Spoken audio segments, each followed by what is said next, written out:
Mummy શું કરે છે? બેટા જય શ્રી કૃષ્ણ, જય સ્વામિનારાયણ. બસ આજે મસ્ત માલપુઆ બનાવી રજા છે ને, તો એના માટે ગોળ લઈશું. આપણે દેશી ગોળ લઈશું. ગોળ લઈશું, પછી એમાં પાણી નાખીને આપણે થોડું ઉકાળી દઈશું, એટલે જલ્દી ગોળ ઓગળી જાય. આમ તો પલાળી રાખીએ તો પણ ચાલે. પહેલા આપણા મમ્મી દાદી બધા બનાવતા હતા, તો એમનું શરીર પણ હેલ્ધી રહેતું હતું. હવે આપણે જૂનું ભૂલીને બધા પડીકા ઉપર આવ્યા છે, તો બધા રોગોનું ઘર થયું છે. તો આપણે પણ હવે દેશી વસ્તુ બનાવીએ અને ખાઈએ, તો એનાથી શરીર પણ સારું રહે. એડીનું ગોળ મૂકીએ. ગોળ એકદમ ઓગળી ગયો છે, તો આપણે થોડો થોડો કરીને એમાં લોટ ઉમેરીશું, ધીમે ધીમે. કાંઠે ના પડે એ રીતના ધીમે ધીમે થોડો થોડો કરીને ઉમેરી દઈશું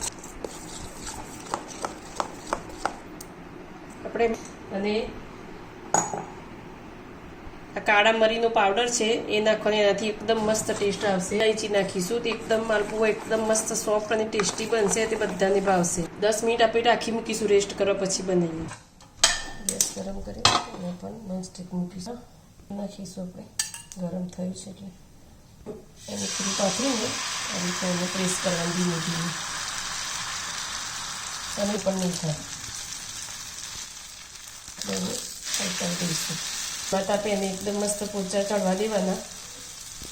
જો આ રીતના એકદમ લાલ થઈ જાય બંને બાજુથી આપણે જોઈ લેવાનું. જો પાછળની સાઈડ પણ એકદમ મસ્ત લાલ થઈ ગઈ છે, તો આપણે કહી ગયું છે આપણું કમ્પ્લીટ. તો આપણે એને આ રીતના હવે તમે જોઈ એટલો જાળીદાર મસ્ત માલપુઆ આપણો બની ગયો છે. તમે પણ આ રીતના બનાવજો, આ ટિપ્સથી સિક્રેટથી, તો મસ્ત બનશે.